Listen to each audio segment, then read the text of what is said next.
Então, retornamos agora à nossa aula sobre regressão e nós vamos começar agora sobre regressão linear. No finzinho da última aula eu falei que regressão linear era o princípio, a parte mais básica da regressão. Isso não quer dizer que ela seja mais simples, ela é normalmente o lugar onde a gente começa a aprender a regressão. Ela, em alguns sentidos, é até mais complexa do que outras modalidades de regressão, como a regressão logística, mas ela tem uma série de vantagens em relação ao aprendizado. E é por isso que todo livro de regressão sempre vai começar o seu trabalho por ela. Então, como exemplo, a gente vai trabalhar nesse exercício, nessa parte da aula, com um exemplo que eu tirei de um livro de regressão importante. É um exemplo simples e que é um bom ponto de partida. Então, é o exemplo da relação entre o QI materno e o QI das crianças. Então, aqui, nesse gráfico, eu tenho no eixo das ordenadas, aqui o Y, o QI das crianças, e no eixo X da abscissa, eu tenho o QI das mães. Cada pontinho aqui representa o dado de uma criança e com o dado do QI de uma mãe. Então, por exemplo, aqui em cima, eu tenho, onde está a minha seta, eu tenho o QI de uma mãe que está entre 130 e 140, e o filho dela, dessa mãe, tem um QI acima de 140. Aqui eu tenho uma mãe com um QI de entre 80 e 90, cujo filho tem um QI de 20. Né? Então, ou seja, cada um desses pontinhos é um binômio QI mãe, QI do seu filho. E eu tenho uma impressão que essa nuvem de dados, né, ela estaria caminhando para essa direção aqui, do canto inferior esquerdo para o canto superior direito. É uma sensação. E aí, o que o modelo de regressão vai tentar fazer é representar isso através de uma reta. Então, ele vai tentar descrever a relação entre a variável QI da mãe e o QI do filho através de uma reta. E essa reta é o nosso modelo. Essa reta ela segue essa forma de uma equação que é y, que seria o QI da criança, igual a alfa, que é o meu intercepto aqui, que é esse ponto onde a reta cruza o zero, mas note que aqui não é o zero, porque aqui está em 70, próximo de 70, não está exatamente em zero. E eu tenho a minha variável resposta e o beta. Então vamos lá. Como é que o computador faz essa reta? Então o computador ele descobre qual é a reta que minimiza a variação da distância dos pontos para a reta. Então vamos falar isso com uma nomenclatura mais clara. Então a reta é o nosso modelo. Tá? A reta é a reta dessa equação y igual a alfa mais beta-x. Isso aqui, em termos matemáticos, é uma reta. Cada ponto aqui, então cada um desses pontinhos são os dados observados.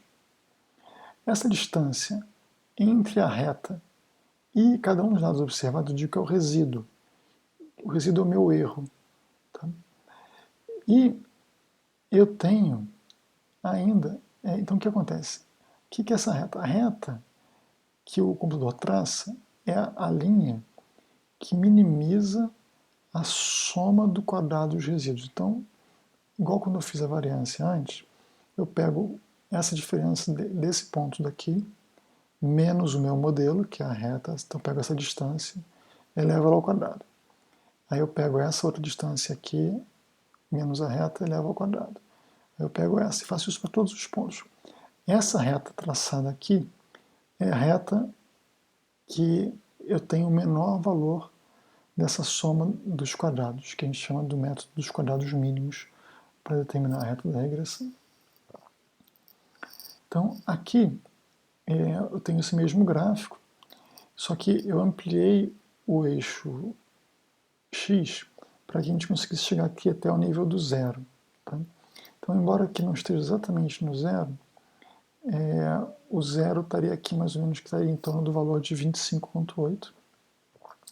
É isso que esse aqui seria o meu valor do alfa. Então essa reta daqui, ela poderia ser representada como como uma seguinte equação de que y, que é o valor aqui do eixo y, ele vai ser igual a 25,8, que é o valor onde essa reta cruza o eixo da ordenada, mais 0,6 vezes x. Então, o que quer dizer isso? Que esse 0,6 vezes x quer dizer que a cada pontinho do QI da mãe que aumenta, o QI da criança aumenta em 0,6 unidades, tá? Aproximadamente, ou seja, em média. De onde que eu tirei esses números aqui agora? Né? Certamente eu não fiquei avaliando, fazendo a diferença dos coordenados mínimos aqui para cada um desses pontos. Então, eu usei o computador fez isso para mim de forma automatizada, e ele me deu esse tipo de output, né? Quando eu lancei a regressão. Então a regressão está aqui, a fórmula dela é QI do filho, sendo predito pelo QI da mãe. E vejam que esses valores que eu coloquei aqui, tá, foram tirados aqui. Então esse 25,79 virou esse 25,8 aqui, que é o valor do meu intercepto, que era o meu alfa. Então o alfa está aqui é 25,8, e isso aqui é o meu 25,8. E esse 0,6, que é o meu beta, também veio daqui, em que eu tirei esse 0,60 e coloquei aqui como 0,6, arredondando isso. Então vamos tentar entender agora, assim, um dos objetivos dessa aula de hoje é fazer com que vocês consigam entender o significado desses outputs aqui, tá bom? Então vamos lá. Vamos começar com o intercepto. Então aqui está, nesse meu output, o intercepto está nessa linha que eu marquei aqui em vermelho, que deu 25,79, que eu arredondei para 25,8. Então o que esse intercepto quer dizer? Ele quer dizer que é o valor predito para o QI da criança quando o QI materno é igual a zero. Porque é isso que acontece, né? Então, quando se x é igual a zero, o y vai ser igual ao alfa, que é o intercepto. Eu tenho ainda um erro padrão, que é esse standard error, que é o que? É a medida de variabilidade, é a medida de precisão dessa estimativa. Então, se eu pego aqui, da mesma forma como eu fiz antes, assumindo que isso aqui tem uma distribuição normal, eu diria para você que a precisão, né, se for usar o intervalo de confiança para a estimativa do intercepto, seria de 25,8 mais 2 vezes esse erro padrão para cima e menos 2 vezes esse erro padrão para baixo, como nós vimos quando a gente pensou, quando a gente conversou sobre inferência estatística. Eu tenho ainda um valor de t, porque isso daqui é colocado numa distribuição t e ele calcula um p-valor para isso, e esse p-valor ele estima a probabilidade de que o valor observado seja diferente de zero, ou seja, estima a probabilidade de que o valor do intercepto de verdade seja diferente de zero. Então esse p-valor aqui dá 1,63 com 5 casas decimais para a esquerda, que é esse menos 0,5. Então, espero que tenha ficado claro aqui como é que a gente interpreta essa linha do intercepto. Vamos seguir adiante com a nossa interpretação. Em seguida, eu tenho esse resultado da linha de baixo, que corresponde ao meu beta. Então, aqui esse 0,06 é o beta dessa minha equação aqui. Então, se o intercepto era o alfa, o beta é esse coeficiente aqui, que está aparecendo. A minha estimativa é 0,6, que tem um erro padrão de 0,05, que tem um TST comparado com a estimativa de que isso aqui seja zero, ou seja, que não exige esta associação, que gerou um p-valor que é menor do que 2, aí com 16 casas decimais para a esquerda, ou seja, menor do que 0,0000, um monte de 16 zeros, até chegar no número 2. Então, ou seja, eu refuto a hipótese nula de que não existe associação, que seria quando essa reta aqui, ela não tivesse uma inclinação, ela fosse a ausência de associação a uma reta paralela ao chão, uma reta horizontal. Então, como é que eu interpreto o beta? O beta, então, a interpretação dele é a seguinte, que a variável resposta, que é o y, que é o QI da criança, aqui, ele aumenta 0,6 unidades para cada aumento de uma unidade na variável preditora x, que aqui é o QI da mãe. Então, esse é o significado do beta. Isso aqui é muito importante vocês gravarem. Então, o significado do beta numa regressão linear é simples. É a medida do aumento médio da variável resposta para cada aumento de uma unidade na variável preditora que eu estou avaliando. Tá? E a interpretação do erro padrão, do p-valor e do t é exatamente a mesma. Então aqui eu tive de novo uma situação que eu refutei a hipótese nula da ausência de associação, ou seja, da ausência de um valor zero para o beta. Tá. Seguindo adiante, então aqui agora. Assim, outra coisa, olha só esse erro padrão aqui. Então tem um erro padrão de 0,05. Então, se eu fosse calcular o intervalo de confiança aqui na mão, eu pegaria esse valor aqui, 0,60, mais 2 vezes 0,05, que vai dar em torno de 0,1, né? E, então, 0,6 mais 0,1, que vai dar 0,7, alguma coisa, e eu pegaria esse valor aqui, menos 2 vezes isso, então que daria em torno de 0,5. E eu posso pedir para o software fazer isso também. Então vejam, aqui deu 0,49, que é o intervalo de confiança, o limite inferior do intervalo de confiança é 0,49, que está próximo de 0,5, e o superior deu 0,72, está 0,7 quando eu estava fazendo ali de cabeça. Então, próximo item desse meu output aqui que eu preciso entender, que é esse valor do r quadrado, é r squared, que é o r quadrado. Isso aqui é chamado de coeficiente de determinação, e ele representa a proporção da variância da variável resposta, que é explicada pelo modelo, ou aqui pela variável preditora x, no caso porque esse modelo só tem uma variável. Então, e esse valor do r quadrado ele varia de 0 a 1. Então, esse valor que eu tenho aqui de r quadrado, que é de coeficiente de determinação, quer dizer que esse modelo, que só tem uma variável, que é o QI da criança, ele explica 20% da variância da variável resposta.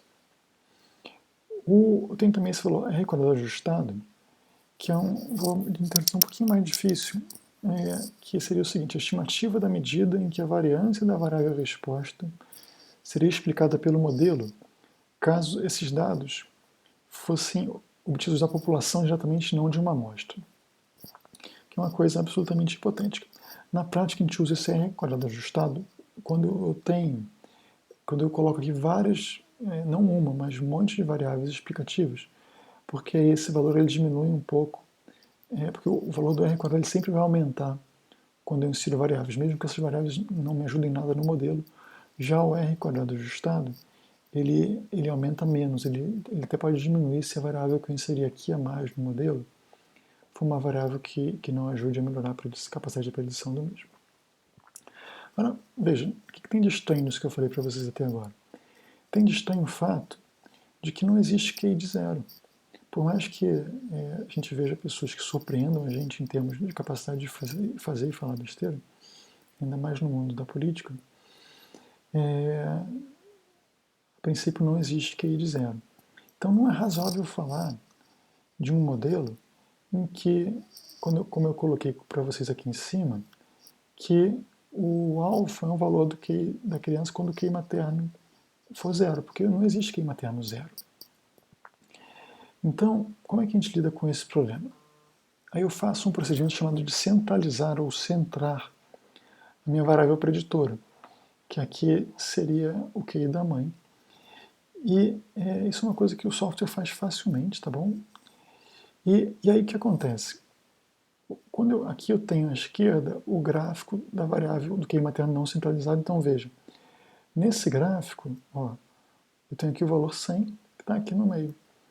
Quando eu centralizo, é como se eu subtraísse a variável do QI materno da média. Eu pego a média delas, da variável, da distribuição toda do QI materno, e subtraio todos os valores, todas as observações aqui por essa média. Então, o que acontece? Quando eu faço isso, eu fiz esse processo de centralizar a variável QI materno.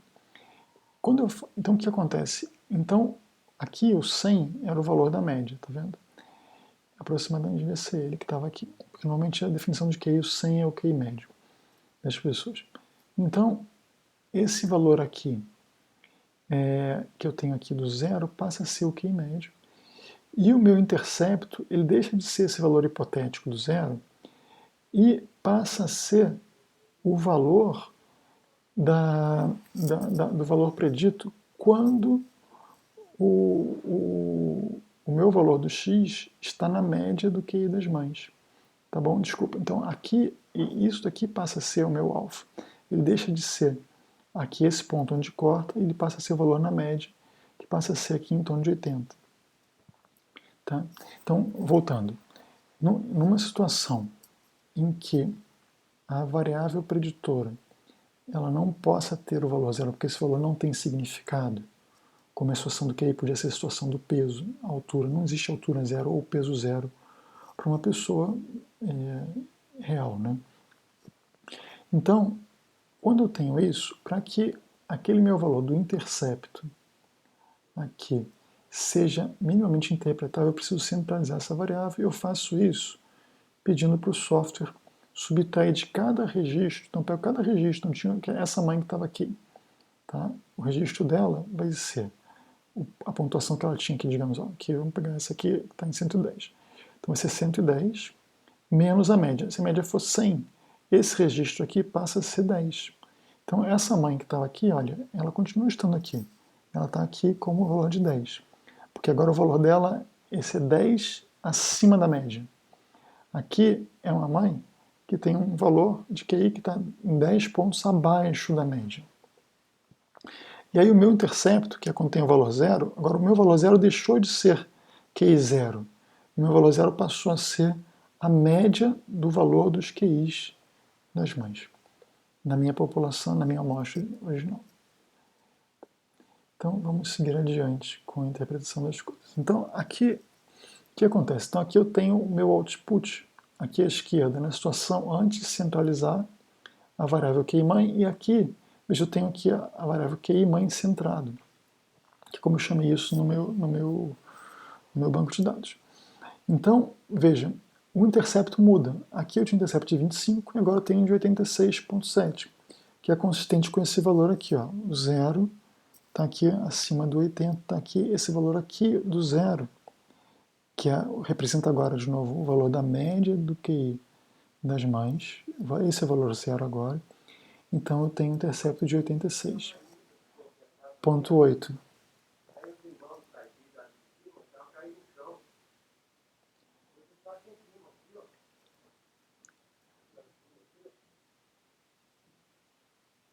Continuando aqui. Continuando aqui. Vamos lá. Então, mudou o intercepto. Agora vejam, o valor do beta não se alterou.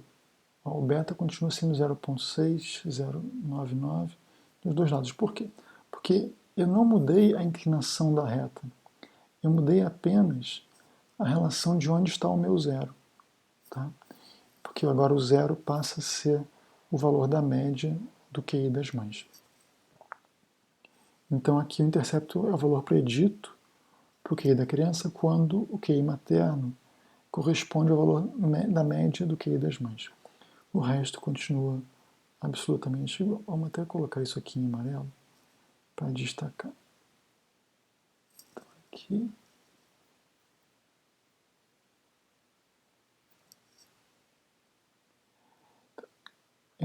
Então, próximo item desse meu output que eu quero que vocês entendam, que é esse erro padrão dos resíduos. Então, 18,27, com 432 graus de liberdade. Então, esse erro padrão dos resíduos é uma medida da precisão na capacidade de predição do modelo, ou seja, da distância média entre cada observação e o valor predito. Então, quando eu tenho um gráfico assim, eu vejo um monte de resíduos, que são os erros entre a observação e o meu modelo, e a reta, não é isso? Então, esse resíduo, erro padrão dos resíduos, ele é a distância média. Então, aqui quer dizer que a distância média dos resíduos é 18,27, o que significa que nosso modelo é capaz de predizer os dados observados com um grau de precisão médio, um grau de erro, a margem de erro média de 18 pontos.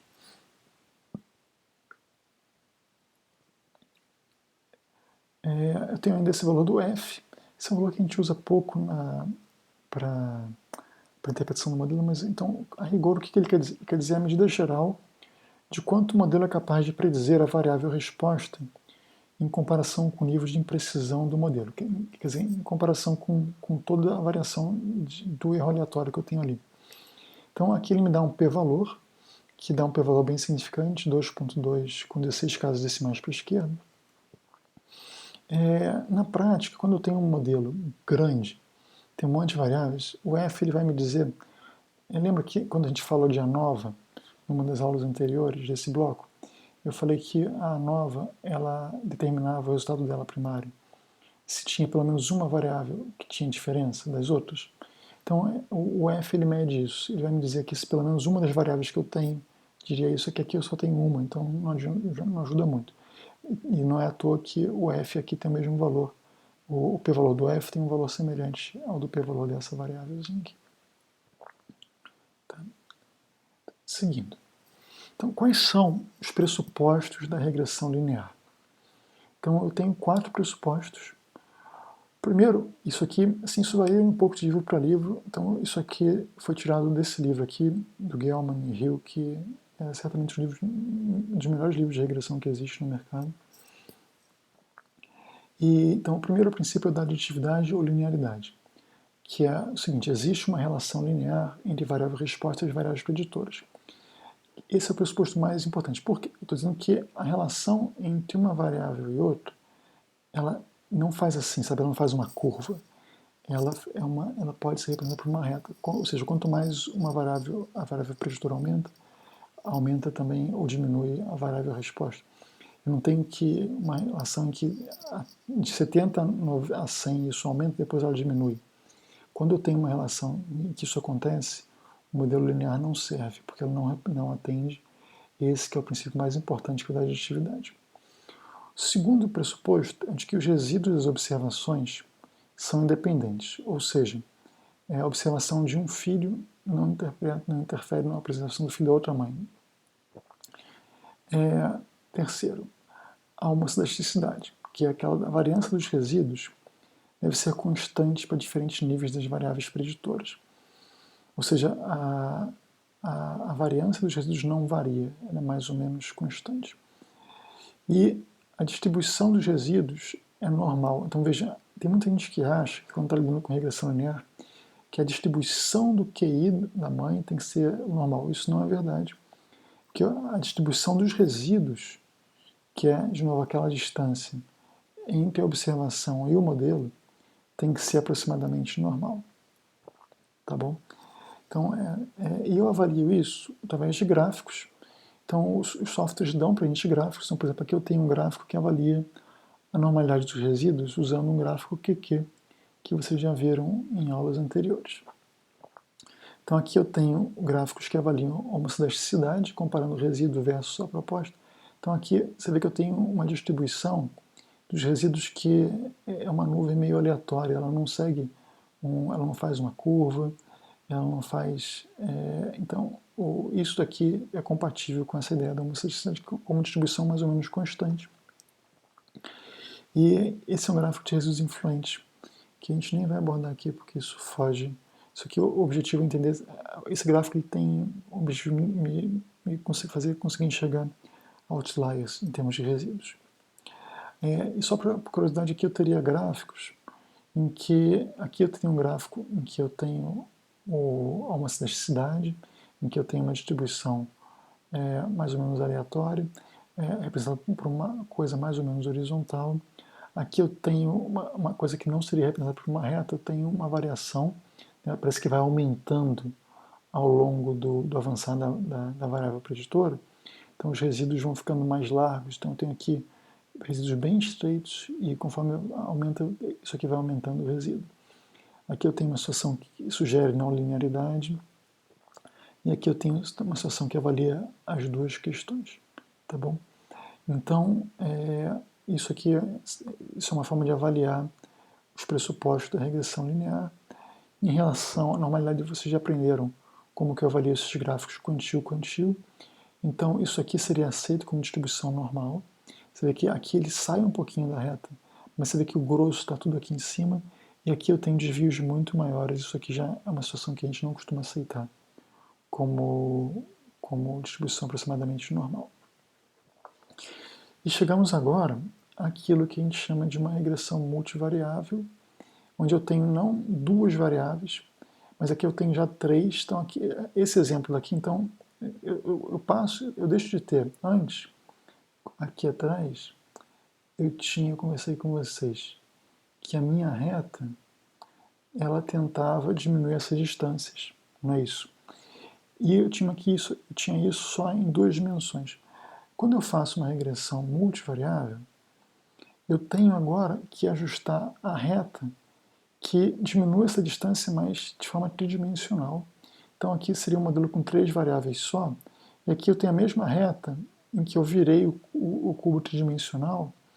Então essa reta estaria tentando modificar essa relação de forma que o quadrado da distância de cada observação para essa reta tridimensionalmente fosse o menor possível.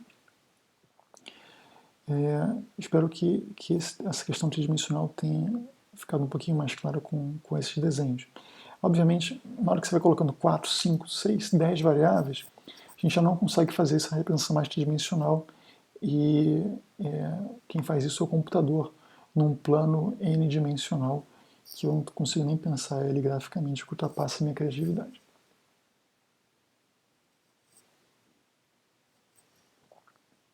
Tá, então aqui eu vou fazer, então esse aqui é um modelo multivariável, só com duas variáveis. Então aqui tenho o QI da criança, que é minha variável y, e eu tenho as variáveis que eu estou querendo avaliar como preditoras dele, o QI materno, que eu já tinha usado antes, e agora eu inseri uma segunda variável, que é a escolaridade materna, que está medida como sim ou não, se a mãe completou ou não o ensino médio.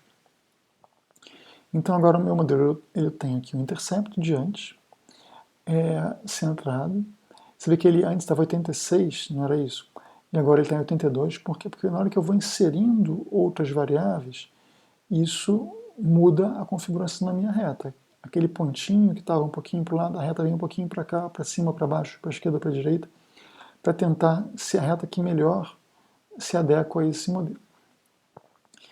Quando ela faz isso, eu digo que eu estou controlando uma variável pela presença da outra, que é uma das coisas que as regressões permitem a gente fazer. Então aqui eu tenho um intercepto, que de novo vai ser o valor quando eu tenho o QI centrado no zero, e a mãe que não estudou, que não completou o ensino médio, nessa conta. Então aqui eu tenho esse resultado tem o coeficiente, o intervalo de confiança para o QI centrado da mãe, que é essa variável aqui, e aqui eu inseri a outra variável, que é se a mãe completou o ensino médio ou não. Vamos agora observar como é que eu interpreto isso de uma forma mais detalhada. Esses coeficientes. Tá?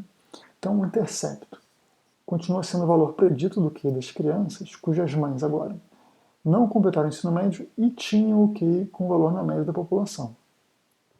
Por quê? Porque nessa conta, o intercepto é quando a mãe não completou, quer dizer, esse aqui tem valor zero, e aqui o QI da mãe está no valor médio, porque eu configurei o valor médio do QI como zero. Então, essa é a interpretação do intercepto, o valor predito do QI das crianças cujas mães não completaram o ensino médio e que tinham como valor da média o QI com valor da média da população do QI das mães. Já esse valor aqui, que é o beta do QI centrado da mãe, então é o valor médio do aumento no QI predito para as crianças, para cada aumento de uma unidade no QI materno, acima do valor da média do QI das mães, mantendo as demais variáveis inalteradas, ou seja, para um valor fixo de escolaridade materna. E o QI, desculpa, essa variável HS, que é High School, então se a mãe frequentou o ensino médio, ela vai me dar o valor médio do aumento no QI predito das crianças, relacionado ao fato de as mães terem completado o ensino médio, mantendo as demais variáveis, que é o QI da mãe, inalteradas. Então, se eu mantenho isso aqui fixo, eu não mexo isso, o quanto que aumenta o QI da criança para a mãe ter cursado o ensino médio, aumenta em média 5,9 pontos. Mantendo agora a escolaridade da mãe estável sem mexer nela, o QI da criança aumenta em 0,56 unidades para cada aumento de uma unidade do QI da mãe acima do QI da média das mães. Eu espero de coração que isso tenha ficado claro até agora. Tá? Eu vou parar a aula, esse vídeo nesse momento aqui. Por quê? Porque agora é um daqueles momentos de apertar os cintos, porque a gente vai, no próximo vídeo, em que eu dou continuidade a essa aula, eu vou falar sobre interação, e isso é algo que é bastante complexo, e que a gente precisa ter um grau de atenção muito grande, porque é muito fácil ficar confuso, daquelas coisas que eu falo para vocês. Se ficar confuso aqui em diante, vocês são pessoas absolutamente normais, tá bom? E eu vou fazer o melhor que eu puder para deixar isso minimamente claro, ou menos confuso.